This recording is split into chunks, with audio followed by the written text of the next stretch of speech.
एक रिपोर्ट के मुताबिक भारत में 42 मिलियन लोग यानी कि करीबन 3.5 करोड़ से भी ज़्यादा लोग थायराइड की समस्या या उससे संबंधित समस्याओं से ग्रसित हैं। ऐसे में थायराइड के बारे में जानना, इसकी वजहें जानना, इसका इलाज जानना काफ़ी ज़्यादा ज़रूरी हो जाता है, क्योंकि थायराइड हमारी शरीर का वो अंग है जो पूरा मेटाबॉलिज्म कंट्रोल करता है। ऐसे में इस बीमारी के बारे में हम आज जानेंगे सीके बिरला हॉस्पिटल में इंटरनल मेडिसिन के senior consultant doctor Rajiva Gupta से।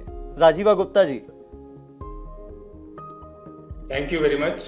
यस सर, तो आज हम थायराइड के बारे में बात कर रहे हैं, तो मैं जड़ से शुरू करना चाहूँगा कि असल में थायराइड की जो बीमारी है ये मतलब शुरू कहाँ से होती है, क्या कुछ वजह हो सकती है इसकी? देखिए, थायराइड की बीमारियां बहुत व्यापक है उनकी लिस्ट। हम किसी भी बीमारी को जब उसका वर्गीकरण करते हैं या क्लासिफिकेशन करते हैं तो हम उसको बोलते हैं, क्लासिफिकेशन करते हैं कि इन्फ्लेमेटरी है, कोई उसमें सूजन तो नहीं है, नंबर 1। न्यूप्लास्टिक मतलब कोई ट्यूमर तो नहीं है उसके अंदर। थर्ड होता है उसमें कोई फंक्शनल तो नहीं है, उसका फंक्शन कम या ज्यादा तो नहीं हो गया है। चौथा है कि कहीं उसमें कोई मैलिग्नेंसी, कोई कैंसरस वगैरह तो नहीं है। ठीक है, तो जो कॉमन बीमारियां हैं जो कि इंसान, जो एक ले पब्लिक जो समझते हैं, वो है थायराइड का फंक्शन, यानी कि थायराइड का काम कम हो गया या ज्यादा हो गया या नॉर्मल है। और मैलिग्नेंसीज वगैरह का भी जिक्र आता है, क्योंकि जैसे उम्र बढ़ती है कई बार कुछ गांठें हो जाती हैं थायराइड ग्लैंड के अंदर, तो उसकी वजह से बहुत ज्यादा एक मानसिक तनाव हो जाता है कि क्या है, कि कैंसर वगैरह तो नहीं है, तो उसके लिए उसके इवैल्यूएशन किया जाता है, जांच किया जाता है। तो बहुत बड़ा स्पेक्ट्रम है। लेकिन अगर ओवरऑल देखा जाए तो जो फंक्शनल डिसऑर्डर यानी कि हाइपोथायरॉयडिज्म, लोग जिसको कहते हैं कि थायराइड है, मुझे थायराइड हो गया, तो उनका यूजुअली मतलब होता है उनका थायराइड का कम होना। फिर वो कहते हैं थायराइड की गोली लेते हैं। और हाइपरथायरॉयडिज्म कम होता है, लेकिन वो भी बहुत देखने में आता है। तो डॉक्टर साहब, हमारा जो मुख्य आज जो एजेंडा है वो ये है कि थायराइड जो है उसकी बीमारी जिसकी हम बात करते हैं, थायराइड का कम होना जैसा आपने बताया, तो उससे हम निजात कैसे पा सकते हैं। लेकिन पहले बीमारी के बारे में जानना भी काफ़ी ज़्यादा ज़रूरी है। और जैसा कि आपने बताया कि थायराइड कितने प्रकार के होते हैं और क्या क्या कुछ चेंजेस होते हैं हमारी बॉडी में जिसकी वजह से थायराइड प्रिवेल करता है हमारी बॉडी में। लेकिन सर, हम देखते हैं कि महिलाओं में थायराइड ज़्यादा देखने को मिलता है in comparison to the man community. तो इसकी क्या वजह है, क्यों महिलाओं में ज़्यादा देखने को मिलता है, और क्या इसका जो इफ़ेक्ट है वो भी वेरी करता है जेंडर वाइज, कि महिलाओं में इसका ज़्यादा मतलब इफ़ेक्ट देखने को मिलता है और जो मैन कम्युनिटी है तो उनमें इसका कम इफेक्ट पड़ता है? क्या ऐसा कुछ है? हम आपके क्वेश्चन को दो में ब्रेक करेंगे जी। कि स्त्री में ज्यादा होता है। यस, स्त्री में ज्यादा होता है, लेकिन जो बहुत साल पहले जो रेशो होता था कि अगर 10 पेशेंट हैं तो 9 पेशेंट महिलाओं को होंगे और एक पेशेंट 1% मतलब 10% होगा मैन में, वो डिफरेंस अब कम होता जा रहा है।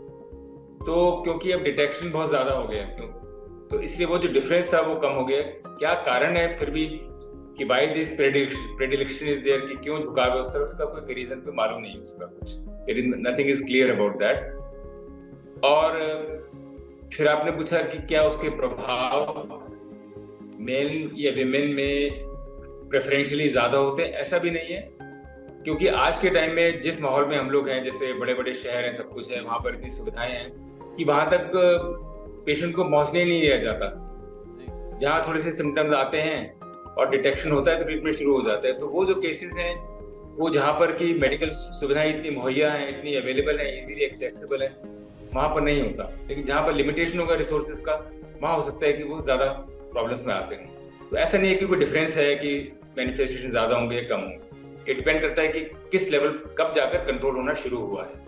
सर, जो हम एक बात करते हैं कि खान पान हमारी ज़िंदगी का एक बहुत अमूल्य हिस्सा है, उसका इफ़ेक्ट होना मतलब हमारी बॉडी पर सीधा प्रभाव पड़ना। तो क्या जो थायराइड की समस्याएं होती है, जो इससे संबंधित बीमारियां होती है, तो उनमें खान पान का भी एक बड़ा रोल होता है? और अगर होता है तो ऐसी कौन कौन सी जो हम कहें कि भोजन है जो हमें ग्रहण करना चाहिए जिससे कि थायराइड की जो समस्या है उससे लोग मतलब बच पाएँ या फिर उसकी तरफ ना अग्रसर हों? देखिए, थायराइड जो कॉमन बीमारियां हैं, जो हाइपोथायरॉयडिज्म और हाइपरथायरॉयडिज्म, वो उनका कोई डायरेक्टली कोई खान पीन से कोई संबंध है नहीं उनका।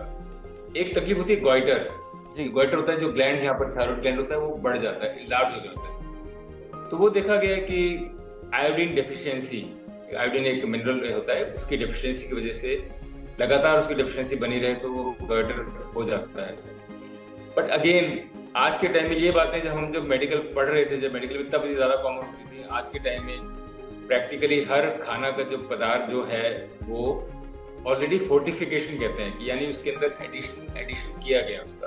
अच्छा। तो वो गॉइटर वगैरह देखने को बहुत कम हो गए। जी।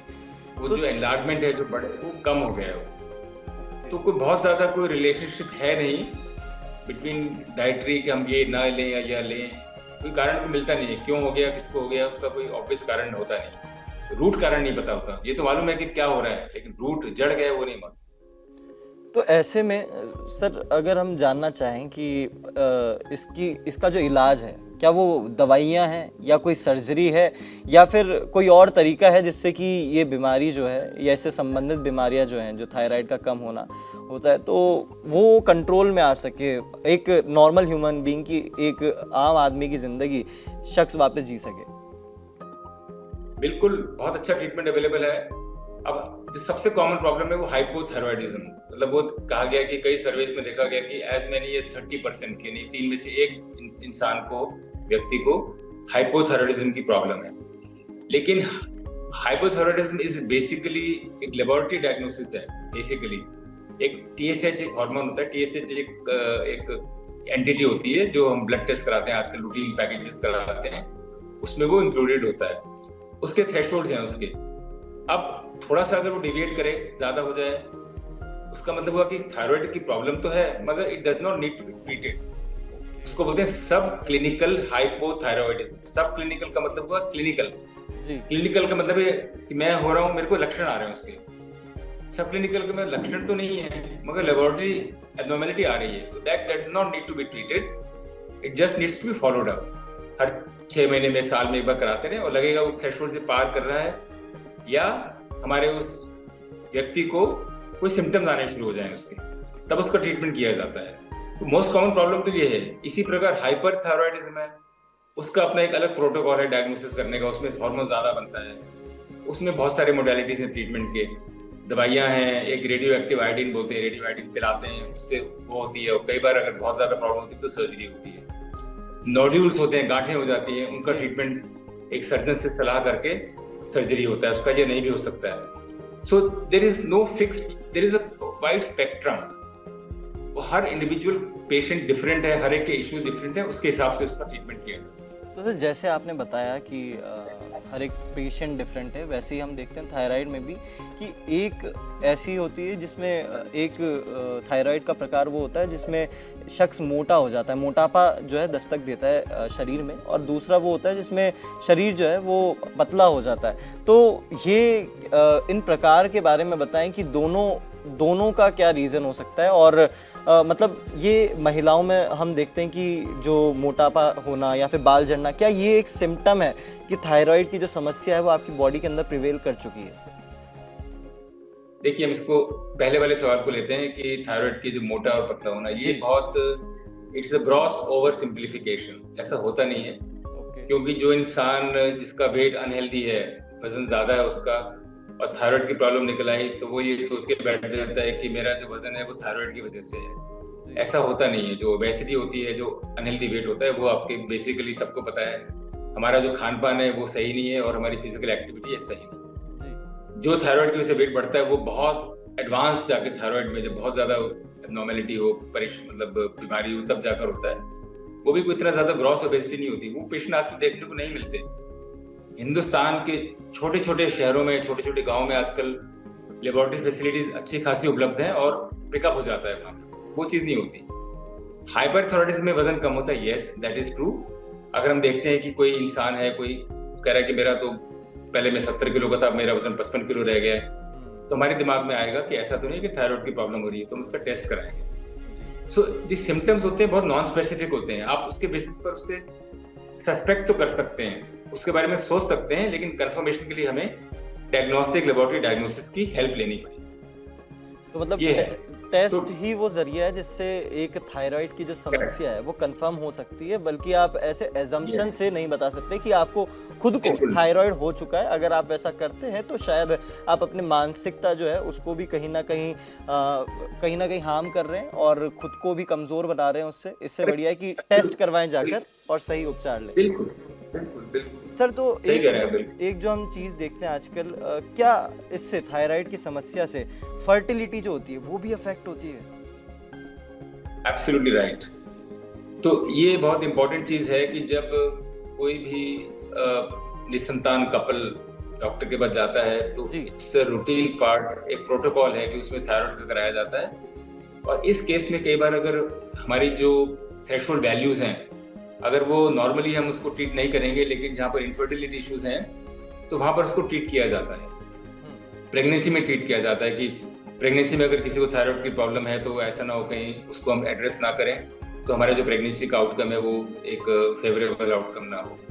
तो बिल्कुल सही कह रहे हैं। तो one of the causes of, या वन में से contributory causes, it may not be the main cause but it may be contributory cause, उसमें कंट्रीब्यूशन हो सकता है कि थायराइड कोई प्रॉब्लम्स को एड्रेस करना चाहिए। बिल्कुल सही कह रहे हैं। तो सर, जैसे हम बात करते हैं कि पहले जो होता था वो एजिंग के साथ साथ थायराइड की समस्या जो है बॉडी में आती थी या देखने को मिलती थी, लेकिन आजकल जो उम्र की जो हम सीमा बात करें कि पहले 30, 40 या 40 अबव में होता था, तो धीरे धीरे वो 20 to 30s में भी अब आने लग गई है थायराइड की समस्या। तो इसकी क्या वजह है कि धीरे धीरे जो एज जो पहले बढ़ती हुई नज़र आती थी कि एज जब 40 के उधर जाएगी तभी जाकर थायराइड की समस्या आएगी 30 के ऊपर, लेकिन अब 20 से 30 के बीच में भी लोग इससे जूझ रहे हैं। क्या वजह है इसकी? देखिए, मेरे हिसाब से दो कारण हो सकते हैं कि एक तो जो अवेलेबिलिटी ऑफ डायग्नोस्टिक्स है जी, वो बहुत व्यापक हो गया, इट्स वेरी एक्सटेंसिव। आजकल कुछ भी हो, जैसे हमारे पास पेशेंट्स आते हैं, यंगस्टर्स आते हैं 20-22 साल के, वो अपना पैकेजेस करा के लाएंगे, सब टेस्टिंग करा के लाएंगे और हर 6 महीने में कराते रहेंगे। तो अवेलेबिलिटी बहुत हो गई है, डायग्नोस्टिक चेन्स हैं तो पूरे पैकेज करते हैं, विच आर वेरी अफोर्डेबल। तो डायग्नोसिस पिकअप जल्दी होता है, दैट इज वन थिंग। बिना सिम्टम्स के पिकअप हो रहा है, तो तभी अब जो यंगर लोग कराएंगे तो उनमें भी मिल जाता है उसमें। तो ये कहना मुश्किल होगा कि मेरे ख्याल में डिटेक्शन ज्यादा है इसलिए लगता है। दूसरा एक बोलते हैं ऑटो इम्यूनिटी। ऑटो इम्यूनिटी का मतलब है कि कुछ ऐसे केमिकल्स शरीर में प्रोड्यूस होते हैं जो कि शरीर के ही जो ऑर्गन्स हैं उनको इफेक्ट करते हैं। जब थायराइड ग्लैंड अगर है यहाँ पर ऑटो इम्यून हो तो ऑटो इम्यून थायराइडाइटिस कहते हैं। ऑटो इम्यून की वजह से इन्फ्लेमेशन हो गया तो उससे उसका फंक्शन कम भी हो सकता है, ज्यादा भी हो सकता है। तो ये प्रॉब्लम्स देखा गया है कि ये ऑटो इम्यूनिटी बढ़ती जा रही है। अब क्यों ऑटो इम्यूनिटी की बढ़ती जा रही है इसका भी कोई एग्जैक्टली कोई कारण नहीं मिला, लेकिन ये रोज देखने में आता है कि autoimmune problems they are going on increasing in prevalence. तो somewhere increasing of autoimmunity and early detection and accessibility to diagnostic services, ये लगता है मुझे कारण है कि ज्यादा पेशेंट नजर में आते हैं। ओके। तो सर, जो पूरा निष्कर्ष अगर हम देखें तो आपको अपना और अपने एनवायरनमेंट जिसमें आप रह रहे हैं उसका पूरी तरह से ध्यान रखना पड़ेगा, तभी जाकर आप थायराइड की जो समस्या है उससे बच सकते हैं। और इसका अगर आप शिकार हो चुके हैं तो खुद से दिमाग में एजम्पशन ना लें, डायरेक्ट डॉक्टर के पास जाएं। कौन सा ट्रीटमेंट, कौन सा टेस्ट आपको करवाना है वो डॉक्टर से सलाह लें, क्योंकि खुद का दिमाग हर कोई डॉक्टर नहीं बन सकता। हाँ, देसी नुस्खे हम खुद की रोज़ की ज़िंदगी, रोज़मर्रा की ज़िंदगी के लिए अपना सकते हैं, लेकिन थायराइड जैसी समस्या के लिए बिल्कुल नहीं अपना सकते। Thank you so much doctor साहब। तो अपना ध्यान रखें और अपनों का भी। Thank you so much sir. Thank you so much everyone. Take care और अपनों का भी साथ में ध्यान रखें।